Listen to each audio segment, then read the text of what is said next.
नमस्कार, मैं सिमरन पांडे और आप देख रहे हैं श्री न्यूज। आए देखते लखनऊ से श्री साथी उंजला की खास रिपोर्ट। लखनऊ में समाजवादी पार्टी के राष्ट्रीय अध्यक्ष अखिलेश यादव ने महारानी दुर्गावती शहादत दिवस के अवसर पर भाजपा और योगी सरकार पर तीखा हमला बोला है। उन्होंने आरोप लगाया कि प्रदेश की डबल इंजन सरकार अब डबल भ्रष्टाचार की पहचान बन चुकी है। राम मंदिर दान मामले का जिक्र करते हुए उन्होंने दान राशि के हिसाब किताब और कथित रूप से गायब सीसीटीवी फुटेज पर सवाल उठाए। युवाओं की बेरोजगारी, अग्निवीर योजना, शिक्षा मित्रों की समस्याओं और किसानों की परेशानियों को लेकर भी सरकार को घेरा। अखिलेश ने कहा कि सत्ता में आने पर युवाओं के लिए रोजगार, किसानों के लिए राहत और सामाजिक न्याय को प्राथमिकता दी जाएगी। पीडीए यानी पिछड़ा, दलित, अल्पसंख्यक और आदिवासी वर्ग को साधते हुए उन्होंने कई वादे किए और दावा किया कि 2027 में प्रदेश में पीडीए की सरकार ही बनेगी। यहाँ में लोग आज बलिदान दिवस महारानी दुर्गावती जी का हम लोग मना रहे थे। महारानी दुर्गावती जी के बारे में जो इतिहास के पन्नों में पढ़ा होगा वो जानते होंगे कि प्रशासनिक दृष्टि से और अपने राजपाट को बचाने के लिए इतना बहादुरी का काम, इतना बहादुर कोई भी रानी उस समय इतिहास के पन्नों में नहीं दिखाई देती है। और इस भारत की धरती ने बड़े ही बहादुर महिलाओं को जन्म दिया है। रानी लक्ष्मीबाई हो, महारानी दुर्गावती हो, या हर समाज में, पासी समाज में है, हर समाज से कहीं न कहीं बहुत बहादुर महिलाएं निकली हैं। आज जब हम बलिदान दिवस याद कर रहे हैं उन्हें, तो ये हम लोगों ने तय किया है कि लखनऊ में यही रिवर फ्रंट जो सबसे सुंदर जगह बनने जा रही है, आने वाले समय में तो जब भारत में सोना मिलेगा तो हमारे लिए और आसानी होगी, सरकार को खरीदने में और सस्ता मिल जाएगा। इसलिए पहले भी जो हम लोगों ने कहा है, जिन महापुरुषों को या जिन महारानी देवियों के बारे में जिन्होंने पीडीए के समाज के, बहुजन समाज के लिए समय समय संघर्ष किया है, उन सबको हम लोग रिवर फ्रंट पे सम्मान दिलाने का काम करेंगे। वहीं ए का मतलब तो हम और आप सब लोग जानते ही हैं। ए का मतलब जहां आधी आबादी है, अल्पसंख्यक मुसलमान भाई हैं या क्रिश्चियन हैं या पारसी हैं या और हैं, वहीं ए का मतलब हमारे आदिवासी भाई बहन भी हैं। तो पीडीए में ए मतलब हमारे आदिवासी भाई हैं। उनके हक और सम्मान के लिए लगातार समाजवादी पार्टी काम करेगी। उनकी जनगणना करा करके उनकी आबादी कितनी है, समाज में उनकी संख्या कितनी है, उनकी आबादी के हिसाब से उन्हें हक और सम्मान नहीं मिल रहा है। समाजवादी सरकार बनने पर हम अपने सभी आदिवासी भाइयों को आबादी के हिसाब से हक और सम्मान दिलाने का काम करेंगे और उनको हर क्षेत्र में आगे बढ़ाने का काम होगा। उनकी जो प्रमुख मांगे थीं, गौड़ समाज का प्रमाण पत्र, मैंने कहा कि जिस तरह एम्बुलेंस पहुंचती है उनके गांवों में या पुलिस के लिए व्यवस्था की थी, उसी तरह व्यवस्था करेंगे कि अधिकारी उनके गांव में जाएंगे, उनके प्रमाण पत्र बनेंगे, उन्हें ऑफिसों का चक्कर नहीं काटना पड़ेगा, किसी बिचौलिए का चक्कर काटना नहीं पड़ेगा। उनके गांव में, उनके घर बैठ करके समाजवादी सरकार में अधिकारी प्रमाण पत्र बनाने का काम करेंगे। प्रदेश में आदिवासी समाज की जो हत्याएं हुई हैं, उनके समाज और परिवार के लोग अगर सीबीआई की जांच मांग करेंगे तो हम उनके न्याय दिलाने के लिए उनका सीबीआई जांच कराने का काम करेंगे। और इसके साथ साथ जो गरीब बेगुनाह लोगों की हत्या हुई है, उनकी हम आर्थिक मदद उन परिवारों को करने का काम करेंगे। वन अधिकार कानून के तहत जल, जंगल, जमीन पर आदिवासी अनुसूचित जनजाति का अधिकार होगा। सरकार बनने पर आदिवासियों को आवास दिया जाएगा। लोही आवास से उन्हें जोड़ करके और लोही आवास में ये व्यवस्था थी कि सोलर पैनल लगा करके उनके पंखे, एलईडी बल्ब, चार्जिंग की चीजें सब फ्री होंगी, इनको एक भी पैसा नहीं देना पड़ेगा। हम लोग लोही आवास देकर के उनको पक्का घर देने का काम भी करेंगे। अनुसूचित जनजाति आयोग का उत्तर प्रदेश में अलग से गठन किया जाएगा और उन्हें अधिकार भी देने का काम होगा। सभी सरकारी टेंडरों में अनुसूचित जनजाति को 2% आरक्षण दिया जाएगा और उनके नौजवानों को काम करने के लिए अगर ट्रेनिंग देनी पड़ेगी, उस ट्रेनिंग को करा करके उनको काम और रोजगार से जोड़ने का काम समाजवादी सरकार में होगा। गौड़ आदिवासी वीरांगना महारानी दुर्गावती के सोने की भव्य मूर्ति का बनाने का काम रिवर फ्रंट में होगा, जो मैं पहले ही कह चुका हूं। अखिल भारतीय गौड़ महासभा का लखनऊ में एक पीडीए भवन भी होगा, हॉस्टल होगा, जिसमें दूर दराज से जो बच्चे अगर पढ़ना चाहेंगे उनके पढ़ने और रहने की और खाना भी फ्री उपलब्ध कराया जाएगा। गौड़, धुरिया जाति व खरवार जाति को संपूर्ण उत्तर प्रदेश में कोल व मुसर जाति को भी आबादी के हिसाब से हक और अधिकार दिया जाएगा। सरकार बनने पर आदिवासी बहुल्य के लिए अलग से थाना बनाया जाएगा और उस थाने में एसओसीओ भी उनकी जाति के होंगे, जिससे उन्हें न्याय मिल सके, उनके साथ अन्याय न हो सके। आदिवासियों की प्रॉपर्टी को नहीं बेचने दिया जाएगा। सरकार बनने पर केजी से पीजी तक पूरी पढ़ाई फ्री होगी और इनको लैपटॉप भी दिया जाएगा पढ़ाई में आगे मदद करने के लिए। और अगर विदेश भी मेधावी छात्र पढ़ने जाना चाहेंगे तो उनको विदेश जाने के लिए भी सुविधा देने का काम सरकार में होगा।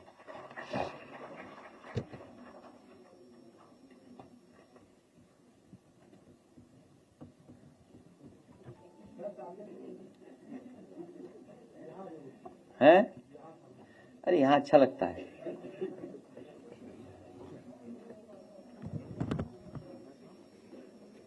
वहां बैठे तो वहां बैठे कर देंगे हमें, हैं? पहले अपना तय कर लो। ठीक है, यहाँ ठीक है। आधे सवाल यहाँ, आधे वहां, सीनियर यहाँ, जूनियर वहां। पूछिए। अखिलेश जी, सर अन्वित श्रीवास्तव, CNN न्यूज 18 से। कहाँ से? अन्वित श्रीवास्तव, CNN न्यूज 18 से। ठीक है, बहुत धन्यवाद आपका। सर, ये जो अयोध्या में जो फंड की चोरी हुई है डोनेशन की, इसमें जो SIT की रिपोर्ट सजेस्ट कर रही है कि कलेक्शन, स्टोरेज और जो सबमिशन था डोनेशन फंड का, उसमें जो प्रोसीजर था वो ठीक नहीं था। तो इसको आप एडमिनिस्ट्रेटिव लैप्स मानते हैं, फेलियर? आपको क्या लगता है? आप पूछना क्या चाहते हो? Do you see it as an administrative failure? What you see then? What you see? SIT का मतलब क्या है? शेयर इन थेफ्ट है क्या?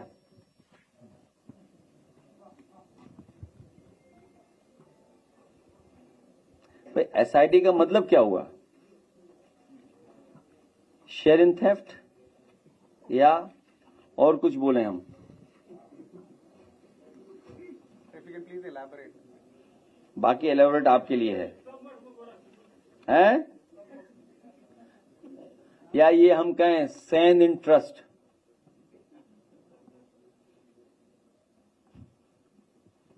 शेयर इन थेफ्ट या कहें सेंड इन ट्रस्ट? ये महापाप हुआ है और आस्था से खिलवाड़ हुई है। पूरे प्रदेश और देश का जो चढ़ावा था, अंतर्राष्ट्रीय स्तर पे भी चढ़ावा था और हमारे सनातनी परंपराओं पर प्रश्न लगे।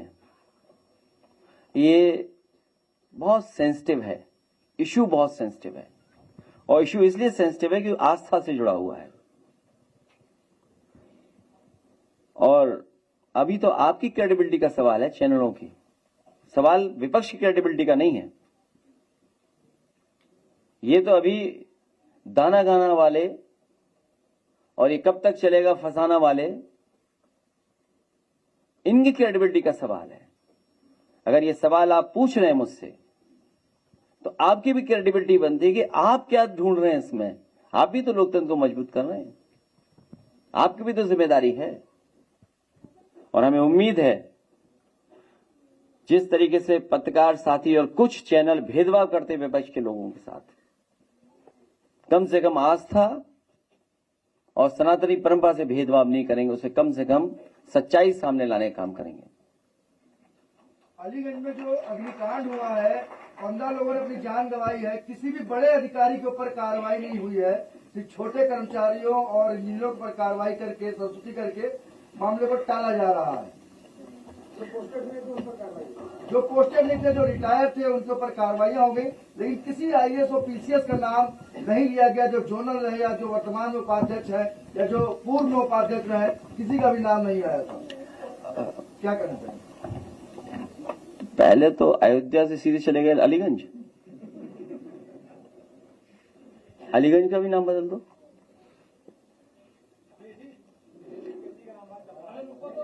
तो पहले ये तय कर लो, हमारे पत्रकार साथी विषय में भागो मत।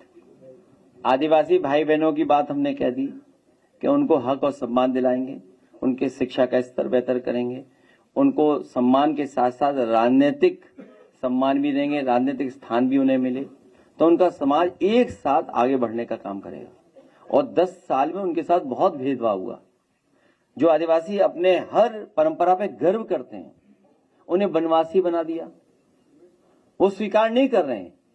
और जो भावनात्मक उनका जुड़ाव था जंगल से, जमीन से, जल से, जल जंगल जमीन से जो उनका भावनात्मक लगाव था, उससे भी छेड़खानी कर रहे हैं।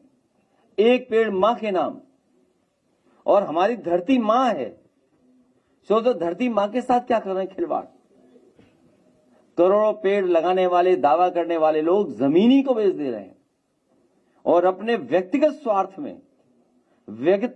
स्वार्थ के लिए लाखों लाख एकड़ जमीनें न जाने किसको दी जा रही हैं, इन्वेस्टमेंट के बहाने। अब आप बताइए, बेंगलोर जा रहे हैं इन्वेस्टमेंट करने। ये बेंगलोर इसलिए जा रहे हैं कि इन्हें पता लग गया है कि समाजवादियों को रामेश्वरम कैफे का डोसा, इडली वड़ा, केसरी बात बहुत अच्छा लगता है। ये डोसा खाने जा रहे हैं। जब सरकार जानी है, चुनाव नवंबर में होने हैं, तो अब इन्वेस्टमेंट कौन लेके आएगा? ये जमीन बेचने वाले लोग, जंगल को खत्म करने वाले लोग, वो क्या इन्वेस्टमेंट लेकर के आएंगे? और इन्वेस्टमेंट आया होता तो नौकरी रोजगार मिलते। कहां है नौकरी रोजगार? और हमें दुख है इस बात का कि अलीगंज में जो घटना हुई है, सब बच्चों की जान बचाई जा सकती थी। क्योंकि जब अखबारों की रिपोर्ट और लोगों से जानकारी हासिल करते हैं, अगर समय पे पुलिस प्रशासन, सरकार ने सुरक्षा नियमों का पालन करवाया होता, तो ज्यादातर बच्चों की और वहां जिन्होंने जान खोई, सबकी जान बचाई जा सकती थी। जो हादसा हुआ है कोई सामान्य हादसा नहीं है। अगर सरकार पहले ही जाग जाती, जब पहले हादसा हुए हैं, लखनऊ में कोई पहला हादसा नहीं हुआ है। इनके महाकुंभ में न जाने कितनी बार आग लगी, कुंभ के बाद और उसके पहले भी। यहीं पर हजरतगंज में एक होटल में आग लगी थी, और याद कीजिए उस समय के अखबार पढ़िए, मैंने उठा करके मंगाए थे। जब होटल में आग लगी तो सरकार ने क्या कहा था? 24 घंटे के अंदर इस पे बुलडोजर चल जाएगा। क्योंकि उनका अपना होटल था, इसलिए बुलडोजर नहीं चला। गरीबों को उजाड़ने के लिए आग लग गई कि लगा दी गई? क्या सरकार ने वहां सबक नहीं सीखा? और जो सरकार अकबर नगर के हजारों लोगों को हटा सकती है, किस कानून के अंदर हटा सकती है? तो 10 साल में ये सरकार कर क्या रही थी? सरकार की जिम्मेदारी थी, सरकार ने जिम्मेदारी नहीं निभाई, और सही समय पर चीजें हो गई होती तो बहुत सारे बच्चों की जान बचाई जा सकती थी। मुझे याद है जिस समय डायल 100 बनाया गया था, कोशिश की गई थी, और व्यवस्था ये थी उस डायल 100 में, आप लोग जानकारी करिएगा कि जितनी भी इमरजेंसी सर्विसेज हैं वो सब उस पर आ जाएंगी। चाहे वो फायर को लेकर के हो, मेडिकल इमरजेंसी हो, फायर इमरजेंसी हो, या पुलिस की इमरजेंसी हो, वो सभी की सभी उसी नंबर पे आ जाएंगी। लेकिन इस सरकार ने डायल 100 बर्बाद हो जाए और अगर डायल 100 और इमरजेंसी सर्विस एक साथ होती और एक साथ एक्शन लेती, सुना है फोन मिलाते रहे लोग, पहले तो फोन नहीं उठाया और फोन उठा भी तो कह दिया कि हम ये काम नहीं कर सकते, हम नहीं पहुंच सकते इतनी जल्दी। जबकि डायल 100 और इमरजेंसी सर्विसेज का समाजवादी सरकार में फैसला ये था कि 3 मिनट और 5 मिनट में वहां पर इमरजेंसी सर्विस पहुंचेगी। आप सोचिए, इनको दीवार तोड़ने के लिए इक्विपमेंट नहीं है इनके पास। सोचिए आप, दावा करते हैं हम अमृत काल में विकसित भारत बन जाएंगे और एक दीवार तोड़ने के लिए हथौड़ा नहीं चला पा रहे। दीवार काटने के लिए इनके पास मशीन नहीं, अगर होगी भी तो हो सकता है इन्होंने उसमें भी भ्रष्टाचार किया हो, इसलिए मशीन नहीं थी या कोई ऐसा नहीं था। दीवार काट करके अगर छत से समय पर दीवार काट दी जाती तो शायद बहुत से बच्चों की जान बच जाती। क्योंकि जो मैं रिपोर्ट्स पढ़ रहा हूं या डॉक्टर्स की जो रिपोर्ट्स आ रही है उसमें यह है कि फायर से ज्यादा दम घुटने से लोगों की जान चली गई। अगर दीवार तोड़ी गई होती छतों से तो बहुत से बच्चों की जान बच जाती, लेकिन फायर और उनके लोग गए नहीं। बच्चे अपने घर वालों से मोबाइल पे बात करते रहे, वीडियो कॉल करते रहे, आओ बचा लो आकर के हमें। सरकार सोती रही, जागी नहीं, और उसका परिणाम हुआ कि हमारे इतने बच्चों की जान चली गई। याद रखिएगा, हर दुख से बड़ा दुख अपने बच्चे के खोने का होता है, उससे बड़ा दुख कोई नहीं होता है। जो बच्चे खोने का दुख है उससे बड़ा दुख कोई नहीं होता। और सरकार मदद के नाम पे क्या कर रही है, और जो केवल अपने व्यक्तिगत जीवन के लिए जी रहे हैं उनसे क्या उम्मीद करोगे आप? सरकार के लोगों से क्या उम्मीद करोगे आप? और सच्चाई तो यह है, बच्चों का दुख परिवार वाले ही समझ सकते हैं। और जिस तरह के लोग नाटकीय आंसू बहा रहे थे, कैमरा दिखाई दे गया तो आंसू आ गए, कैमरा बंद तो आंसू बंद, ये दिखावटी आंसू हम और आप सब लोग जानते हैं। कैमरा ऑन होते ही आंसू आते थे। और क्या अपने चैनलों से क्या कहलवा रहे हो? उन चैनलों को डूब के मर जाना चाहिए। 2016 की कहानी बता रहे हैं। उन चैनलों के लोग भी यहां बैठे, शर्म से उन्हें सर झुक जाना चाहिए। उनको उनसे पूछना चाहिए, 11 साल से सरकार नहीं है क्या उनकी? चैनल में भी लगता बिके हुए लोग बैठे हुए हैं। इसलिए हम चाहते हैं बच्चों की मदद हो, उनके परिवार के लोगों की मदद हो, और जांच हो, सुरक्षा नियमों के पालन हो, जिससे कि भविष्य में ऐसी घटना ना हो सके।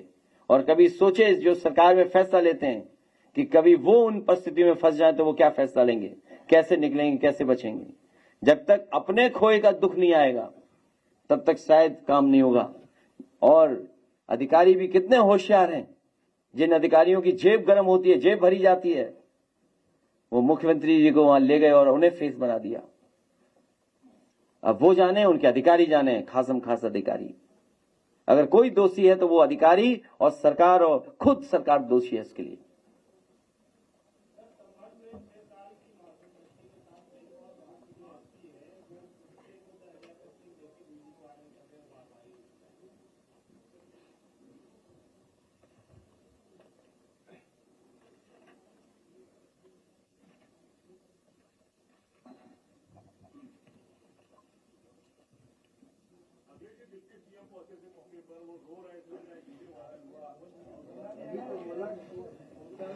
दिखावटी आंसू तभी निकलते हैं जब कैमरा सामने होता है।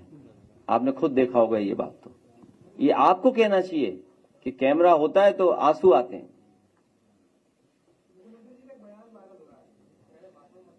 मैं तो केवल इतना कहूंगा, शीशे के घर में रहने वाले लोग दूसरों में शीशे पत्थर न फेंकें।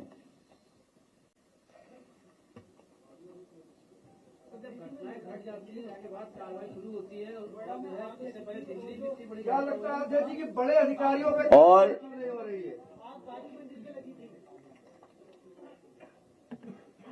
इन्हें हर घटना से सबक सीखना चाहिए सरकार को। अध्यक्ष जी, जो बच्चे मृत्यु हुई उन बच्चों को राहत बचाव राशि में 5 लाख रुपए दी गई, क्या उन बच्चों की मौत की कीमत केवल 5 लाख रुपए ही है उनके परिवार को? मैं चाहूंगा परिवार के सदस्यों की, क्योंकि कल भी मैंने मांग की थी कि बहुत कम उम्र के बच्चे थे। जिस नौजवान से मैं मिलकर आया वो अस्पताल में एडमिट है, KGMU में। वो बहादुर नौजवान अपनी जान बचाने के लिए ऊपर से कूद गया, जिसका वीडियो हम और आप सबने सोशल मीडिया पे देखा है। सोचिए जान बचाने के लिए क्या करता वो, उसके पास कोई रास्ता नहीं था, इसलिए वो कूद गया वहां पर। अभी उसको चलने में बहुत वक्त लगेगा, अभी इलाज उसका सालों साल चलेगा। वो जो नौकरी करता था, अब तो नौकरी भी उसके हाथ से छिन जाएगी, क्योंकि वो संस्था ही नहीं बचेगी वहां पर। तो सरकार कम से कम ऐसे लोगों की मदद करे, और जिनकी जान गई है, अगर परिवार के लोगों को सरकारी नौकरी दे सकती तो दे, नहीं तो 1 करोड़ रुपए मदद करने के उन परिवारों का काम करे। यूपी के सोनभद्र और चित्रकूट में आदिवासी लोग जो हैं उनको वहाँ पर पानी की बहुत परेशानी है और कुएं का गंदा पानी पीने को वो मजबूर हैं। वहाँ पर 20 परिवार हैं और 90 लोग हैं, लेकिन एक दिन में सिर्फ 10 बाल्टी पानी उन लोगों को मिल पाता है, जिसको लेकर वो लोग, उन लोगों ने भी आवाज उठाया, लेकिन कुछ हो नहीं रहा। पीडीए में ये है, आदिवासी भाइयों की सभी समस्याओं का समाधान समाजवादी सरकार बनने पर होगा।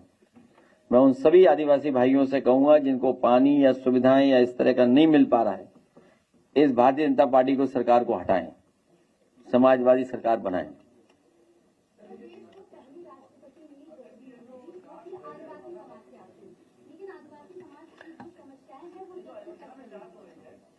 होगी, समस्याएं दूर होंगी।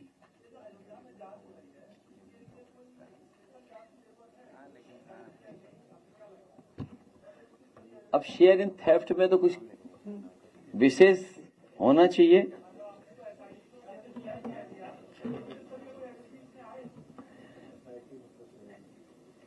भाई हम ये कहें कि आपको और हमें ट्रस्टी बना दो तो क्या बना देंगे?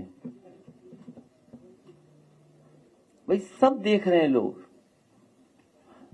भाई सवाल चैनलों की क्रेडिबिलिटी के साथ साथ हमारे देश की आस्था, सनातन धर्म की परंपरा और हमारे प्रभु श्री राम, उनके स्थान पर इतना बड़ा भ्रष्टाचार हुआ हो। सीसीटीवी के फुटेज गायब है और उससे भी क्या घटिया काम करा रहे हैं बताओ, क्योंकि उसके नाम के पीछे यादव लगा है तो बोले हमारा रिश्तेदार है। अरे सोचो, भगवान ने तुम्हारी ये पोल खुलवा दी कि तुम क्या कर रहे थे भगवान के साथ। और केवल यूपी का अगर हिसाब किताब लगाएं, जो हर बूथ हर गांव से लोग गए थे, बसों से भेजे गए थे, अगर मान लें हम 80 लोकसभा से लोग गए थे और हर लोकसभा से अगर केवल 10 करोड़ का चढ़ावा आया होगा, तो सोचिए 10 गुना 80 कितना हो गया चढ़ावा? 800 करोड़ रुपए। 800 करोड़ के साथ साथ हमारे धर्म की परंपरा, हम गुप्त दान देते हैं। कुछ बातें तो सामने आ गई हैं और अब लोग लाएंगे नहीं सामने, इसलिए नहीं लाएंगे क्योंकि जो भी कहेगा उस पर सीबीआई, ईडी, इनकम टैक्स पहुंच जाएगा।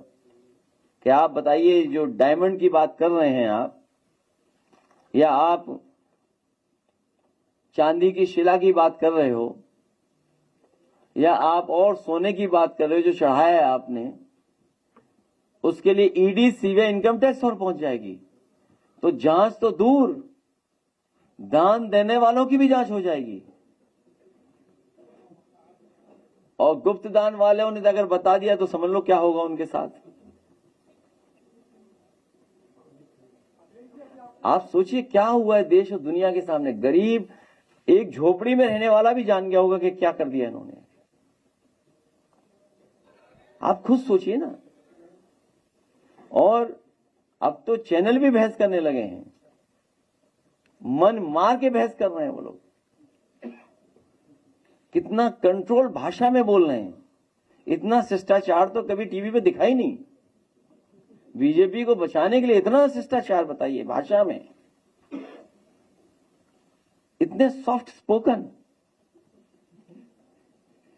ये उनका नेचुरल स्वभाव बाहर आ रहा है, मतलब ये नेचुरल है उनका, लेकिन उन्हें बनाया जाता है बहुत कड़क, सख्त।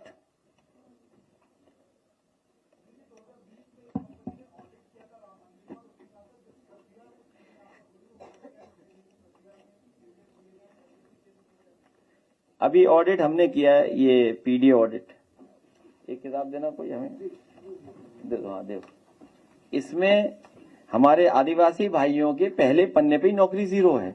आप बताइए, आप 69,000 में बताइए आप शेड्यूल्ड ट्राइब 0, इनके बच्चों की नौकरी 0। बताओ आप,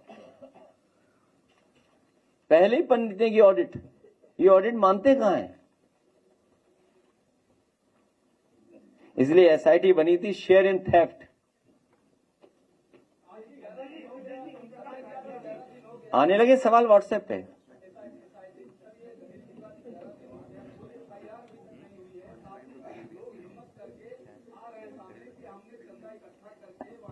अगर अब चंदा की बात कोई देश में करेगा कि हमने दिया है गुप्तदान, उस पे एसआईटी नहीं, ईडी सीबीआई इनकम टैक्स जाएगा, कोई नहीं बताएगा। तो उनको बधाई देते हैं। हमें उम्मीद है चैनल के लोग आर्काइव में से निकालेंगे, जिन्होंने गिफ्ट दी, तस्वीर डाली सोशल मीडिया के, उसके माध्यम से रिसर्च कर करके बताएंगे। इसीलिए तो मैंने कहा ये सरकार संविधान पे चलने वाली है। जो लोग वोट से हार गए, आप देखिए किसने कहा था कि 400 पार कर देंगे, जब जनता ने उनके संविधान की साजिश, जो संविधान के खिलाफ साजिश थी, उसका पर्दाफाश कर दिया अपने वोट के अधिकार से। तो वही लोग संविधान बदलने के लिए सांसदों को खरीद रहे हैं, सांसदों को डरा रहे हैं। आप बताओ ये सांसदों को क्यों इकट्ठा किया जा रहा है? इसीलिए तो इकट्ठा किया जा रहा है जिससे संविधान बदल दें।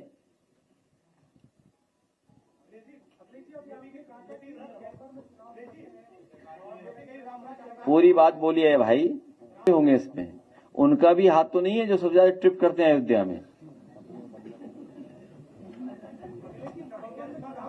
भाई हाथ किसका हो सकता है, हमें क्या जाने, सरकार का हाथ होगा। और फिर ये बताओ ना कि मुख्यमंत्री जी तो सबसे ज्यादा ट्रिप करते हैं अयोध्या में, तो अयोध्या में किस लिए जाते थे? अयोध्या में किसी ने बताया नहीं उनको? सोचो, उन्हें किसी ने तो बताया होगा कुछ।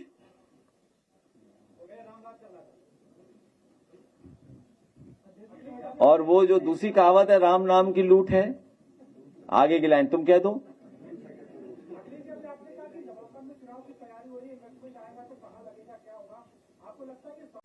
हमारा किसान, हमारा गरीब गांव वाले सड़कों पर, और सड़क जहां रास्ता मिल जाता था वहां ही अपनी फसलों का काम कर लेते थे, मक्का सुखा लेते थे। सरकार नियम बना रही है कि मक्का नहीं सुखा सकते सड़क पे, तो भाई किसानों के लिए ड्रायर ले आओ कहीं। भाई मक्का कहां सूखे, उसके लिए सरकार इंतजाम तो करे। लेकिन सड़क पे तो आज से नहीं जाने कब से सुखा रहे हैं लोग। और फिर आलू की कीमत क्या दे रहे हो आप? और जो बात चुनाव की है नवंबर की, आप न खाद दे पा रहे हो, न डीएपी उपलब्ध करा पा रहे हो। तो ये सर्वे करा रहे हैं अपनी तमाम एजेंसियों से कि जनता का मूड क्या है। अगर इन्हें लगा कि हाँ 50 सीट जीत सकते हैं या 20 सीटें जीत सकते हैं, उस हिसाब से फैसला लेंगे। क्योंकि आने वाली फसल के लिए इनके पास कोई डीएपी और खाद की तैयारी नहीं है। खाद और डीएपी की कोई तैयारी नहीं है। मध्य प्रदेश का किसान, यूपी का किसान या जो भी खेतीबाड़ी करने वाले किसान है, जब डीएपी और खाद मांगेंगे तो बताओ सरकार कहां से दे देगी खाद और डीएपी? इसलिए ये चुनाव जल्दी कराना चाहते हैं। और हमारे प्रधानों का खर्च बढ़वा दिया इन्होंने। जो हमारे प्रधान का चुनाव लड़ना चाहते थे, उन्होंने जो सेवा का कार्य शुरू किया था अपने वोटरों को संभालने के लिए, इस सरकार ने उनका भी खर्चा बढ़वा दिया। अब वो ऐसी जोखिम और परेशानी में फंस गए हैं कि अगर सेवा बंद कर देंगे वो जनता की, तो चुनाव हार जाएंगे। तो अब उन्हें मजबूरी में लगातार वो कार्यक्रम चलाना पड़ रहा है। सोचिए कितना बड़ा धोखा दिया हमारे आम लोगों के साथ। सरकार खिलवाड़ कर रही है। 1 नेशन 1 इलेक्शन, लेकिन प्रधानी का नो इलेक्शन।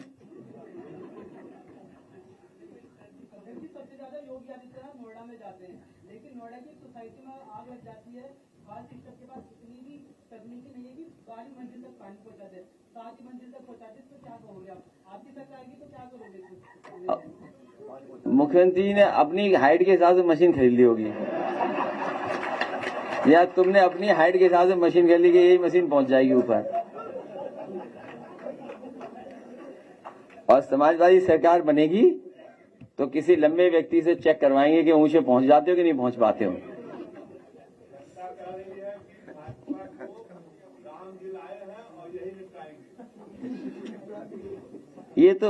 ये जो दूसरों के लिए गड्ढा खोदते हैं वो एक दिन अब खुद गड्ढे में गिरते हैं। जो लोग धोखा दे करके आए हैं, ये जो भ्रष्टाचार कर करके आए हैं, ये भ्रष्टाचार में ही चले जाएंगे। ये भ्रष्टाचार की वजह से ही तो मानक नहीं पूरे हो रहे हैं। इनका भ्रष्टाचार धर्म बन गया है। इनका एक ही धर्म है, बस धन।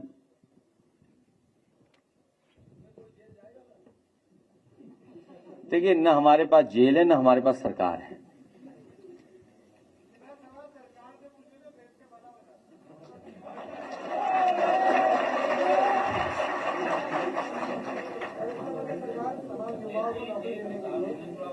हमारे ये पत्रकार साथी बहुत बहादुर लोग हैं, बहुत बहादुर लोग हैं। कॉर्पोरेट जनता पार्टी जो है दिल्ली में प्रोटेस्ट कर रही है, किसान ने उनको समर्थन दिया है। उन्होंने कहा है कि पीडीए भी हमें समर्थन दे। पीडीए की सरकार बनाएगा, सामाजिक न्याय के राज का स्थापना के लिए काम करेगा।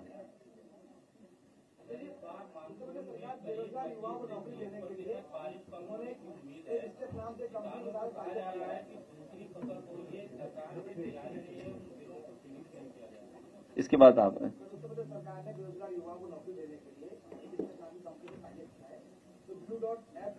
तमाम युवाओं को प्लेटफॉर्म मिलेगा, अपने शिक्षा के साथ नौकरी तलाश करनी है। सरकार और बीजेपी नकारात्मक प्रचार के लिए नौकरी और रोजगार दे रही है। इन्हें नौजवानों के भविष्य की चिंता नहीं है।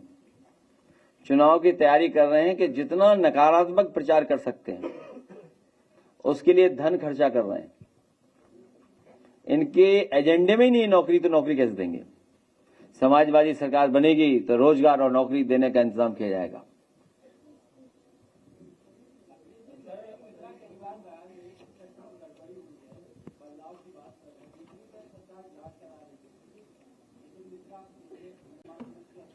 कौन?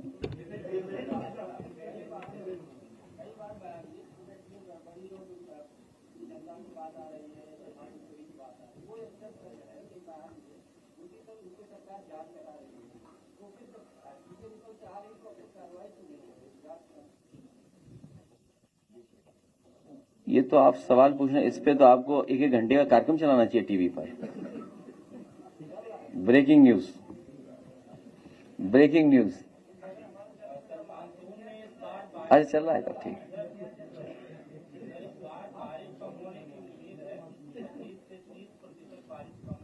सेंध इन ट्रस्ट SIT,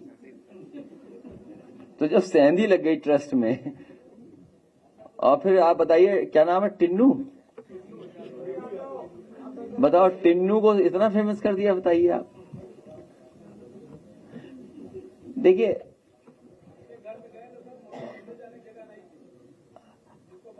हम लोग इसलिए नहीं ज्यादा कुछ कह सकते हैं क्योंकि फिर हमें सनातन विरोधी कहा जाएगा। और हम लोग तो शिव भक्त पहले से ही हैं। वो वीडियो दिखाएंगे, मंदिर निर्माण चल रहा है, कहो तो दिखाएं वीडियो उसका, गाने का, वहीं समापन होगा।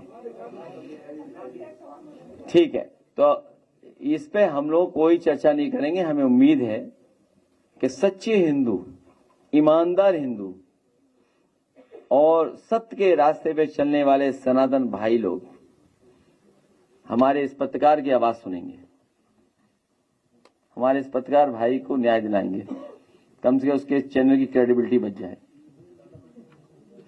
जो बारिश की बात है, हमारे साथी क्या पूछ रहे थे, बारिश से किसान को दुख है।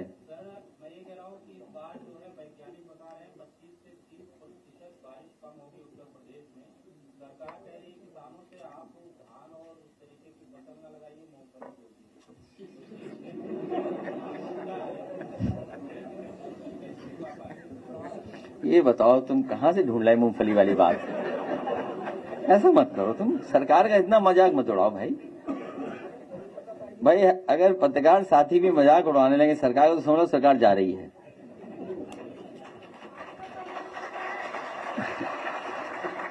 अब तो सरकार जा ही रही है। और मूंगफली तो देखिए फुर्सत में खाई जाती है। अभी जो मंत्री लोग हैं जो पानी का, बारिश का इंतजाम नहीं कर पा रहे हैं, तो वो जाकर के अब मूंगफली खाएं। और कम से कम जो इन्होंने अपने घोषणा पत्र में लिखा है कृत्रिम बारिश, अगर मैं सही हूं तो मुझे करेक्ट कर देना आप लोग, अगर मैं कहीं, इनके शायद इलेक्शन मैनिफेस्टो में ये था कि हम कृत्रिम बारिश कराने का काम करेंगे बुंदेलखंड और उन सूखे इलाकों में। अब हमें उम्मीद है कि अपने ड्रोन और दूरबीन से देख करके देखते रहेंगे कहां कहां बारिश कृत्रिम हो रही है कि नहीं हो रही है। और एक दिन मैं किसी अखबार में देख रहा था, वो भी अब मुझे ठीक कर देना आप, किसी एक साथी ने स्टोरी निकाली थी कि जो वेदर फोरकास्ट करती जो रडार्स या जो इंस्ट्रूमेंट्स लगते हैं, कई 100 करोड़ के इन्होंने जो इंस्ट्रूमेंट्स लगाए थे, उन इंस्ट्रूमेंट्स में कुछ अंदर है ही नहीं, बस वो इंस्ट्रूमेंट दिखाने के लिए लगे हैं। इसलिए फोरकास्ट भी जो होना चाहिए उस तरह का फोरकास्ट भी नहीं हो पा रहा है। तो सोचिए जो लोग फोरकास्ट में पैसे खा जाएं, हमारे सनातन धर्म की आस्था में महापाप कर दें अगर, तो उनसे क्या उम्मीद करोगे आप। और अगर बारिश नहीं होगी समय पर तो सबसे ज्यादा संकट में हमारा किसान और गरीब आएगा, गांव के रहने वाले लोग आएंगे। और दूसरा, उससे अर्थव्यवस्था गड़बड़ा जाएगी।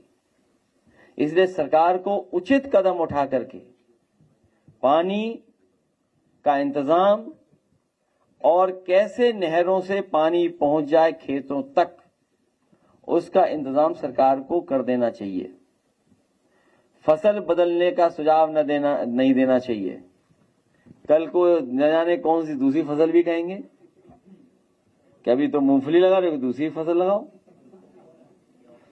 और जो पकड़ा जा रहा है, कहेंगे कि उस वनस्पति का सेवन करो जिससे कि आपकी मांग ही ना कर पाओ उसके बाद। और अगर उसका आप सेवन कर लेंगे तो उसके बाद तो दुख दर्द भी दूर हो जाएंगे आपके।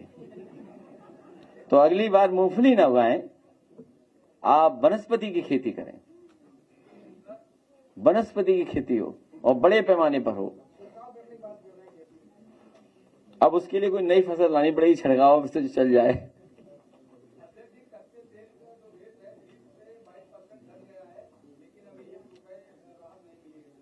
सरकार मुनाफा अपना कम नहीं करेगी।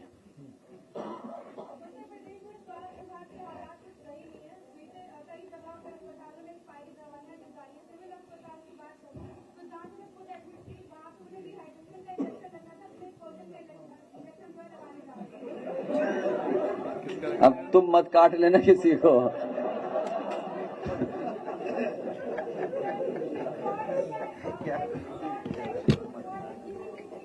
ये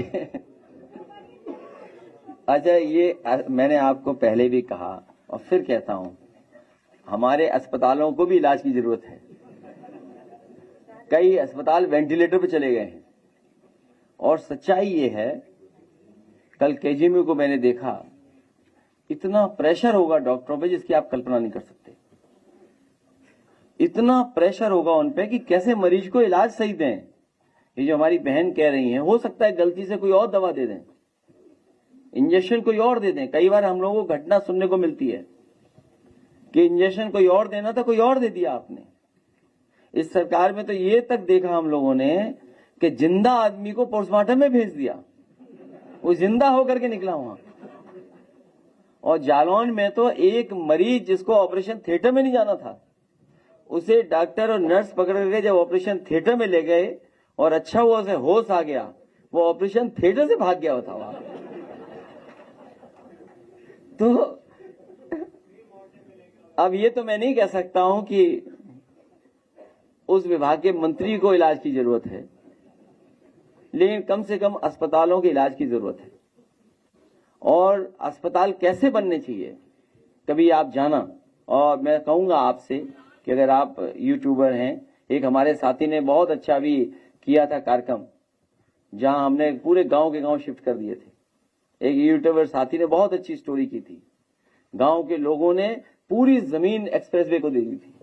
इसी तरह मैं कहूंगा आप कैंसर इंस्टीट्यूट को देख के आइए, वर्ल्ड क्लास कैसे इंफ्रास्ट्रक्चर बनाया जाता है, ओटी कैसे बनते हैं, मशीन्स कैसे लाई जाती हैं। इनके अस्पतालों में तो सब मशीनें ऑब्सोलीट हो गई हैं, जिनका टाइम खत्म हो गया, मशीनों की एक्सपायरी हो गई, उसके बाद भी आपका उन्हीं मशीनों से इलाज कर रहे हैं। सोचिए आप, तो इलाज क्या मिलेगा आपको। और पैथोलॉजी जो है आपकी, जिस तरीके से काम करना चाहिए पैथोलॉजी को, सही रिपोर्ट जनरेट करना, सही रिपोर्ट देना, ये सही रिपोर्ट नहीं दे रहे तो बताओ डॉक्टर इलाज तो गलत कर ही देंगे। इसलिए सबसे ज्यादा जरूरत है इलाज की, अस्पतालों के इलाज की।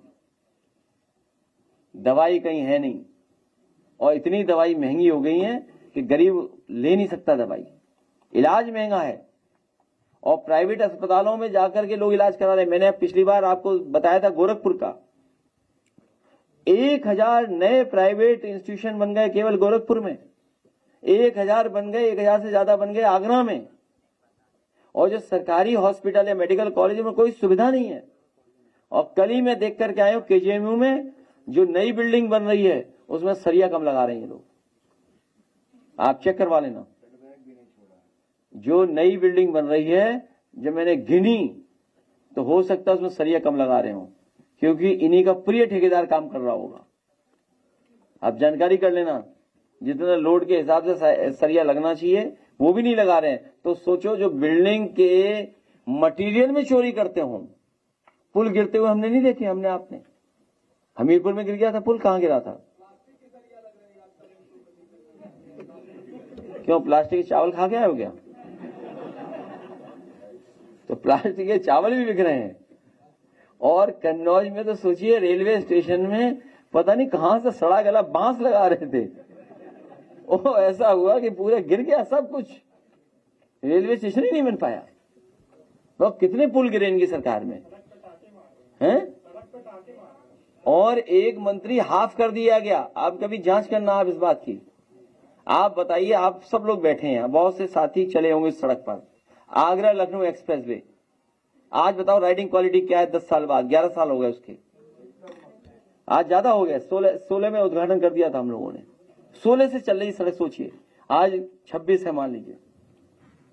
आप बताइए उसकी राइडिंग क्वालिटी किसने खराब की? यूपीडा के जिम्मेदारी थी, उस मंत्री की जिम्मेदारी थी। बताओ, उसकी राइडिंग क्वालिटी खराब कर दी। इसलिए खराब कर दी कि लोग तारीफ न करें सड़क की, लोग तारीफ न करें आगरा लखनऊ एक्सप्रेसवे की। इसलिए इन्होंने जो उसके ऊपर टॉप लेयर पड़नी थी, रीकारपेटिंग होनी थी, उस मटेरियल में घोटाला किया है। जो विटामिन है, जो काला वो है उनका डामर, उसमें घोटाला कर लिया, उसकी क्वालिटी गिरा दी। जो इसमें इस्तेमाल हुआ था विटामिन, जो विटामिन यूज हुआ था आगरा लखनऊ एक्सप्रेसवे में, सबसे सुपीरियर क्वालिटी का विटामिन यूज हुआ था। इस सरकार ने, मंत्री या सरकार ने मिलकर के आगरा लखनऊ एक्सप्रेसवे को बर्बाद कर दिया है। ये चाहते हैं उसी तरह बर्बाद हो जाए जैसे इनकी सरकार बर्बाद है। पूर्वांचल एक्सप्रेसवे, गोरखपुर लिंक और इनका बुंदेलखंड एक्सप्रेसवे। और अभी तो बारिश है, जब आप सड़क के मेंटेनेंस का पैसा खा जाओगे तो सड़क कैसे काम करेगी बताओ। और गंगा एक्सप्रेस पे तो जाना मत।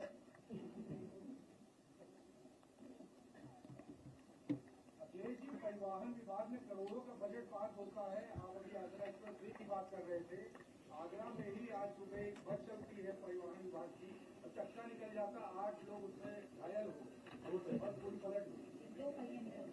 किसके? इस सरकार के भी तो 2 पहिए अलग से निकले हुए हैं पहले से। तो ये तो सरकार ऐसी है जो पहिए निकाल के चलती है, कब निकल जाए पता ही नहीं उनके पहिए।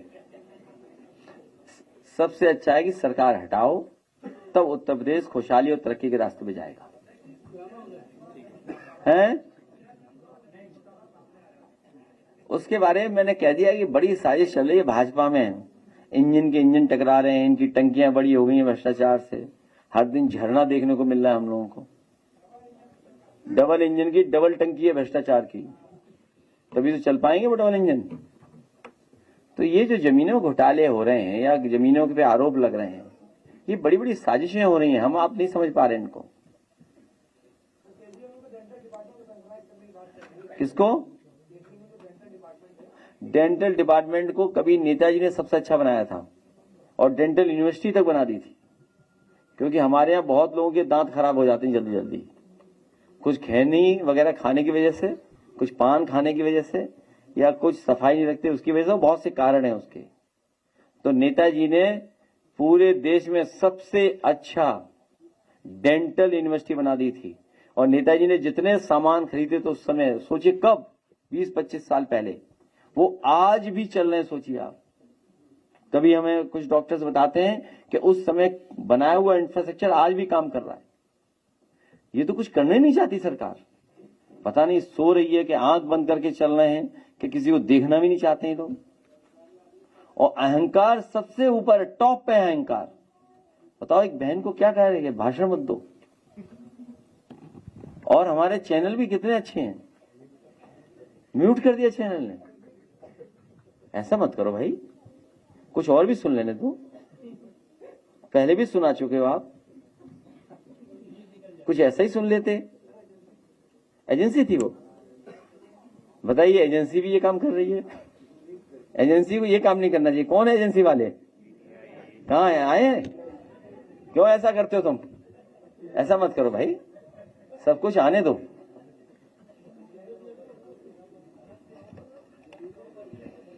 इसलिए मैं कहना चाहता हूं कि भाजपा के संगी साथी जंगलों में जाकर आदिवासियों की परंपरा, बोली, संस्कृति ऊपर अपना पाखंड, कर्मकांड लादना चाहते हैं और धीरे धीरे उनके सभी संसाधनों को हड़प लेना चाहते हैं।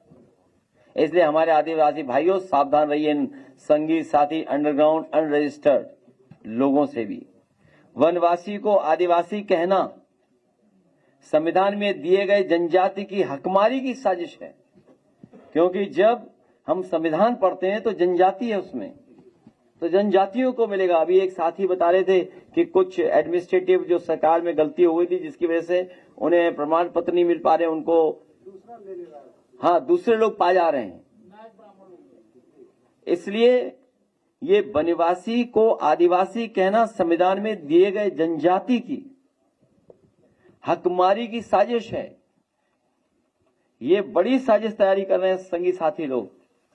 जो आपकी परंपरा है, आपकी भाषा है, आपकी लोक गाने हैं, लोकगीत हैं, उनकी भी हकमारी करना चाहते हैं, उन परंपराओं को खत्म करना चाहते हैं।